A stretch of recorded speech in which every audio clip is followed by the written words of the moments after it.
Pure politics का। महाराष्ट्र विधानसभा चुनाव के लिए प्रधानमंत्री मोदी ने लगातार दूसरे दिन रैली की और शनिवार को अकोला में एक बार फिर एक है तो सेफ है का नारा दिया। इससे पहले 8 नवंबर को नासिक और धुले की रैली में भी उन्होंने यही नारा दिया था। आज अकोला की रैली में प्रधानमंत्री के निशाने पर एक बार फिर कांग्रेस ही रही। उद्धव ठाकरे और शरद पवार के बारे में एक शब्द नहीं बोला। उन्होंने कहा कि जम्मू कश्मीर विधानसभा में आर्टिकल 370 की वापसी की मांग हो रही है।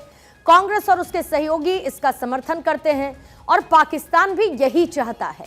पीएम ने कहा कि कांग्रेस की सरकार जिस राज्य में बन जाती है वो राज्य शाही परिवार के लिए एटीएम बन जाता है। उन्होंने हिमाचल प्रदेश, तेलंगाना, कर्नाटक सरकार का जिक्र किया। कहा कि चुनाव महाराष्ट्र में है और वसूली इन राज्यों में डबल हो गई है। वहीं पीएम मोदी की दूसरी रैली नांदेड़ में हुई, जहां पर उन्होंने कहा कि हरियाणा चुनाव में बीजेपी को इतिहास में सबसे ज्यादा वोट मिले। अब महाराष्ट्र की जनता भी इतिहास को दोहराने जा रही है। प्रधानमंत्री मोदी स्टार कैंपेनर के तौर पर महाराष्ट्र में इस वक्त चुनावी प्रचार को धार दे रहे हैं और अकोला में जब प्रधानमंत्री मौजूद थे, जब उनका फोकस किस बात पर रहा, कांग्रेस को लगातार निशाने पर प्रधानमंत्री ने रखा है। महाराष्ट्र में चुनाव के नाम पर कर्नाटक में वसूली डबल हो गई है। जहां पर कांग्रेस सरकार बनाती है वो राज्य एटीएम बन जाता है, शाही परिवार के लिए एटीएम बन जाता है। महाअघाड़ी वालों का घोटाला पत्र भी आया है और ओबीसी नाम सुनते ही कांग्रेस चिढ़ जाती है। भारत विरोधी ताकतें 370 का समर्थन करती हैं। 2 कार्यकाल में मोदी ने गरीबों के लिए 4 करोड़ घर बनाए, इसका जिक्र प्रधानमंत्री ने किया और 3 करोड़ नए घर और बनाने की शुरुआत हम कर रहे हैं। कोई परिवार झोपड़ी में रह रहा हो तो उसका पता मुझे भेजें। महाराष्ट्र ने लगातार बीजेपी को दिल से आशीर्वाद दिया है और अकोला में एक बार फिर से एक है तो सेफ है का नारा प्रधानमंत्री की तरफ से दिया गया। जम्मू कश्मीर विधानसभा में कांग्रेस और उसके साथियों ने आर्टिकल 370 को फिर से बहाल करने का प्रस्ताव पास किया है।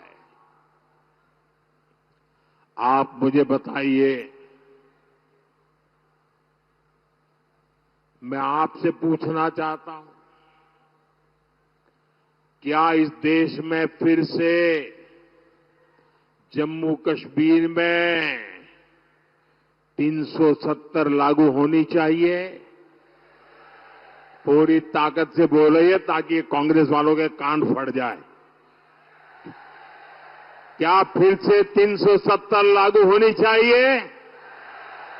क्या 370 को लागू होने देंगे? ये कौन लोग हैं जो फिर से 370 को लागू करना चाहते हैं? अलगाववादी इसकी मांग करते हैं या नहीं करते हैं?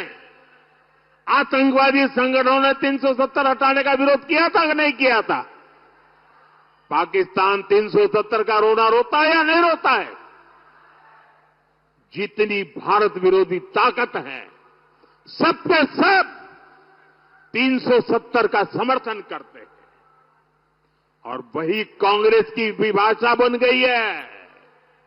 कांग्रेस वही भाषा बोलती है। जम्मू कश्मीर में 370 फिर से लगाना यानी कश्मीर को फिर से हिंसा की आग में झोंकना।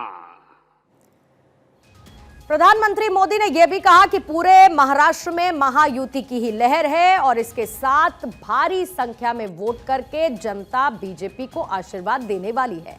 इधर झारखंड में भी क्योंकि 13 नवंबर को पहले चरण का मतदान होना है और इससे पहले राजनीतिक पार्टियों ने अपना प्रचार अभियान काफी तेज कर दिया है और इसी कड़ी में केंद्रीय गृह मंत्री अमित शाह ने शनिवार को झारखंड की छतरपुर विधानसभा सीट पर चुनावी सभा को संबोधित किया। ये कहा कि कांग्रेस के नेता राहुल गांधी जो है वो संविधान का अपमान करते हैं। अमित शाह ने कहा कि राहुल गांधी जनसभाओं में संविधान के नाम पर एक लाल कवर वाली जो किताब लहराते हैं, उसमें ऊपर भले ही भारत का संविधान लिखा हो लेकिन उसके पन्ने कोरे हैं। वो नकली किताब दिखाते हैं। ये भारत के संविधान और बाबा साहेब अंबेडकर का अपमान है। अमित शाह ने कांग्रेस को ओबीसी का धुर विरोधी करार देते हुए कहा कि कांग्रेस जब जब सत्ता में आई उसने ओबीसी के साथ अन्याय किया है।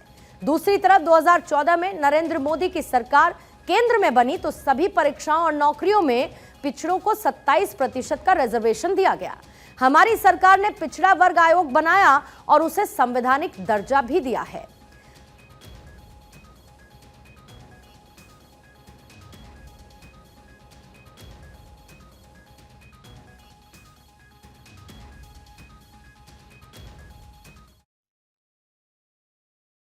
एक कांग्रेस पार्टी पिछड़ा वर्ग, दलित और आदिवासी का आरक्षण काटकर मुसलमानों को आरक्षण देना चाहती है। मैं यहां से राहुल गांधी को चेताना चाहता हूं, आपके मन में जो भी षड्यंत्र हो, राहुल बाबा, जब तक भारतीय जनता पार्टी है इस देश में माइनॉरिटी को आरक्षण नहीं मिलेगा, नहीं मिलेगा, नहीं मिलेगा। तो अमित शाह ने एक भ्रष्टाचार का मुद्दा उठाया। उधर प्रधानमंत्री नरेंद्र मोदी ने भी भ्रष्टाचार का मुद्दा महाराष्ट्र में जनता के सामने रखा। इधर जेएमएम कांग्रेस पर अमित शाह ने निशाना साधा और ये कहा कि कांग्रेस सत्ता में आते ही भ्रष्टाचार करती है। झारखंड में कांग्रेस के सांसद के घर से करोड़ों रुपए मिले और भ्रष्टाचार से कमाई संपत्ति में पाई वसूला जाएगा। धर्म के आधार पर आरक्षण की व्यवस्था संविधान के खिलाफ है। जब पिछड़ों को कितना आरक्षण दिया गया इसका जिक्र कर रहे थे अमित शाह, तो उन्होंने इसके साथ साथ ये भी कहा कि धर्म के आधार पर आरक्षण हम नहीं देंगे क्योंकि यह व्यवस्था संविधान के साथ खिलवाड़ है। और युवाओं को 2000 रुपए प्रति महीने का बेरोजगारी भत्ता, पेपर लीक और 17 युवाओं की मौत पर एक्शन का जिक्र किया अमित शाह ने। घुसपैठियों का भी जिक्र किया। झारखंड के युवाओं की नौकरी खा रहे हैं, ये कहा अमित शाह ने। इस दौरान इसके साथ ही झारखंड में मौजूद रहते हुए प्रचार को धार देते हुए अमित शाह नजर आए और साथ ही महाराष्ट्र में मोर्चा संभाले हुए प्रधानमंत्री नरेंद्र मोदी ने भी विपक्ष को जमकर घेरा। वहां पर भ्रष्टाचार का मुद्दा उठाया, संविधान को लेकर विपक्ष का डबल स्टैंडर्ड क्या है उसको भी एक्सपोज किया अमित शाह ने और दूसरी तरफ प्रधानमंत्री नरेंद्र मोदी ने।